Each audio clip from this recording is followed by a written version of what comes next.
atin pong makakasama si Pag-asa weather forecaster Fernando Cada. Good morning, Mr. Cada.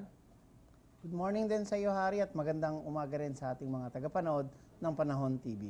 Alright, Mr. Cada, like what I said, no, ganap na nga pong naging bagyo ang LPA na ating binabantayan at tinawag nga natin ito sa pangalang Agaton. Sa ngayon po ba, ano na yung exact location nito at gaano kalakas ang hanging taglay nito at ganun din, no, anong pagkilos po ba yung tinatahak nitong nasabing bagyo? So halos ngayong umaga, tropical depression pa rin ang category nitong ating nakikita na si bagyong si Agaton. At na kung saan napakabagal ng kanyang pagkilos, nasa 5 km per hour pa rin, at ang kanyang direksyon o pagkilos ay pakaluran o pa-westward. Nasa layo siyang 175 km northeast ng Hinatuan, Surigao del Sur, o kaya nasa 170 east ng Surigao City. Alright, Mr. Cada, anong dahilan? No? Nabanggit nyo kasi mabagal po kako yung pagkilos nito. No? Ano po bang dahilan bakit southwest at mabagal ang pagkilos ni Bagyong Agaton? Sa ngayon may mga tinatawag tayong weather system na kung saan nakaka-impluensya sa pagkilos o pagtahak nitong bagyong si Agaton. Makikita natin dito sa ating satellite, talagang almost stationary siya. At meron din tayong tinatawag na mapa. Ito yung tinatawag nating isobaric map. So ito ay isang forecasting tool na ginagamit ng mga meteorologist o weather forecaster na kung saan para makita kung ano ba yung dahilan kung bakit ang isang weather system ay napakabagal o mabilis o kung bakit ganun ang direksyon na kanyang tinatahak. Makikita natin dito, pag ganitong panahon ng amihan, yung tinatawag nating subtropical ridge o yung high pressure area, talagang napakalakas niya dito sa mainland China. At ito nga yung isang dahilan rin kung bakit napakalakas ng surge ng northeast monsoon o amihan dahil na itutulak nito papunta dito sa baba ang weather system. Katulad nitong si Agaton, dahil mas malakas itong high pressure area dito sa may Pacific o North Pacific High o yung sa may mainland China, na impluensya ng paggalaw nitong bagyong si Agaton. Meron din tayong tinatawag dito na North Pacific High. Pag ganitong panahon ng amihan, ito ay nagre-recede dito papunta dito sa may eastward at ito yung lumalakas. At dahil nga dito, na itutulak pababa ang weather system at ito yung dahilan kung bakit bababa ang tracking ng ating bagyo at yun din ang sanhi kung bakit nagsa-southwestward ang movement ng tropical depression na si Agaton. Alright, Mr. Cada, may posibilidad po bang mag-landfall itong si Bagyong Agaton? And if yes, saan po ba natin inaasahan ang pagtama nito? Yes, may posibilidad na ito na tumama sa kalupaan dahil makikita natin yung sirkulasyon ng kaulapan nitong bagyong si Agaton na nandito sa vicinity ng Visayas at sa may Northern Mindanao. At kung ito itatama, posibleng mamayang gabi o hanggang araw ng bukas, ito ay nandito sa may vicinity ng Surigao provinces at yun yung inaasahan talaga natin na doon maglalandfall ang bagyong si Agaton. Alright, mga kababayan, narinig po natin si Mr. Cada. No? Diyan nga po sa Surigao provinces, inaasahan nga po natin na mamayang gabi o bukas nga po inaasahan nga natin maglalandfall itong nabanggit na bagyo. No? Kung kaya't sa mga nabanggit pong lugar, paghandaan po natin ang mga pagulan na ating mararanasan, especially dahil wala po itong tigil, no? Maaari itong mag-cause ng mga pagbaha at pagguho ng lupa. Kung kaya't ngayon pa lang, no, lumikas na po tayo ng sa gayon, maiwasan po natin ang anumang panganib na dulot ng masungit na panahon. At Mr. Cada, sa ngayon po ba may nakataas pa ba tayong public storm warning signals? At anong mga lugar po ba ang sakop nitong mga nasabi nating babala?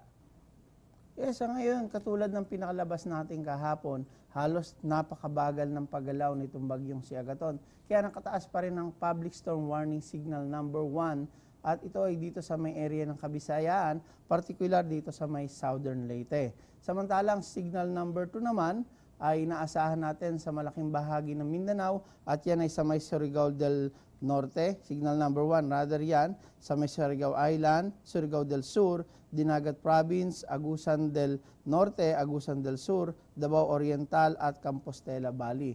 Ngayon, lahat ng public storm warning signal number 1 ay epektibo sa mga nabanggit na lugar at asahan natin na sa loob nga po ng at least 36 hours, posibleng magkaroon ng mga gusty wind o tinatawag natin pagbugso ng hangin na 30 to 60 km per hour. So yan yung public storm warning signal number 1. Ibig sabihin, nandyan ang isang mahinang klasifikasyon ng bagyo at talagang ang bagyo, ang tropical depression na yan ay makakaapekto sa isang lugar na yan at halos hindi naman ganong kalakasan ang pagbugso ng hangin. Alright, at Mr. Kada, inaasahan po ba natin na by any chance, direktang makakaapekto sa Metro Manila si Bagyong Agaton? Sa ngayon, yung kanyang current position nga at ang kanyang galaw ay nandito sa may area ng Kabisayan at Northern Mindanao.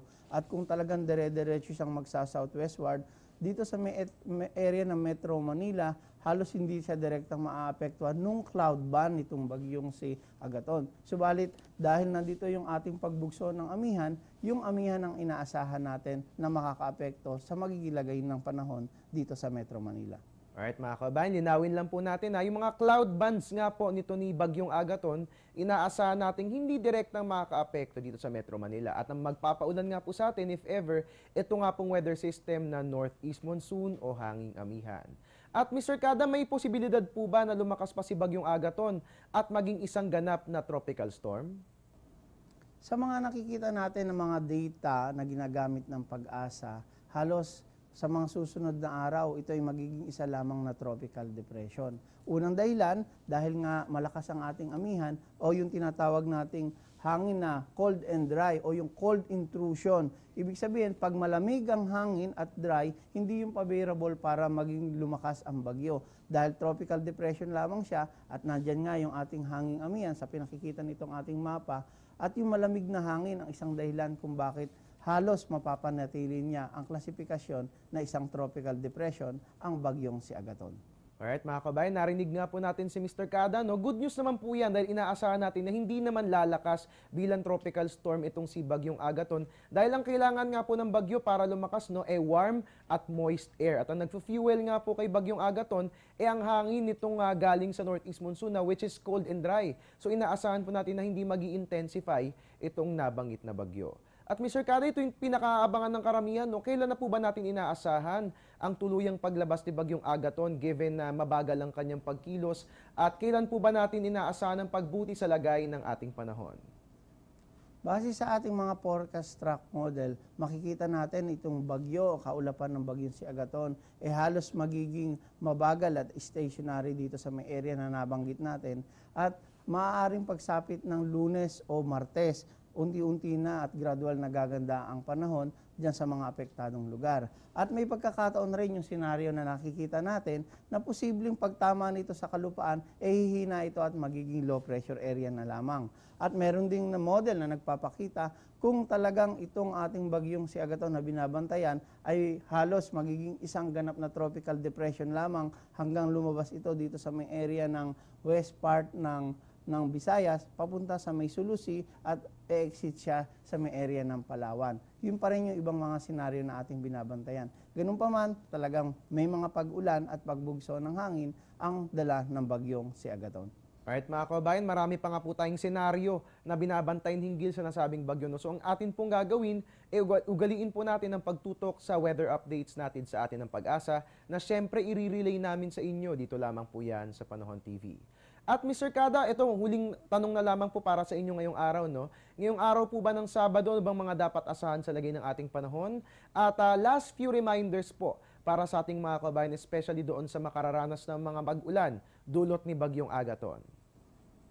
Bali ngayon halos sa ating pagtaya ng panahon, yung mga nabanggit nating lugar na kung saan nakataas ang Public Storm Warning Signal number 1 ay makakaranas po ng mga pag-ulan at may mga pagbugso ng hangin. Nandiyan pa rin po yung posibilidad na magkaroon ng mga pagguho ng lupa at saka ng pagbaha. Lalong-lalo na nga po dito sa area ng Eastern Visayas at sa may area po ng Caraga Region at yun nga po ay sa may mga Surigao provinces. Ganun pa man, meron din po tayong mga mahinang pag-ulan dito po sa may Luzon na dulot naman po yan ng ating hanging amihan kasama ang Metro Manila. Ang natitirang bahagi pa rin po ng Kabisayan at Mindanao, magkakaroon din po ng mga mahinang hanggang katamtamang pag-ulan na may kasamang pagkidlat pagkulog. Kaya ang payo po natin sa ating mga kababayan na kahit isang tropical depression lamang ito at mahina ang pagbugso ng hangin, may dala-dala po itong mga ulan at yun po yung ating inaasahan. Dahil halos mahigit 1 linggo na po inuulan ng ating mga kababayan dyan sa Kabisayan at Mindanao, iba yung pag-iingat pa rin po sa ating pagkakaroon ng landslide at pagbaha. Gayun din po, nakataas ang gale warning sa mga baybayin dagat sa buong Luzon at Kabisayaan, kaya mapanganib po ang maglayag, lalong-lalo na po ang maliliit na sasakyang pandagat. Alright, maraming salamat po. At mga kabayan, atin pong nakapanayam si Pag-asa Weather Forecaster Fernando Cada.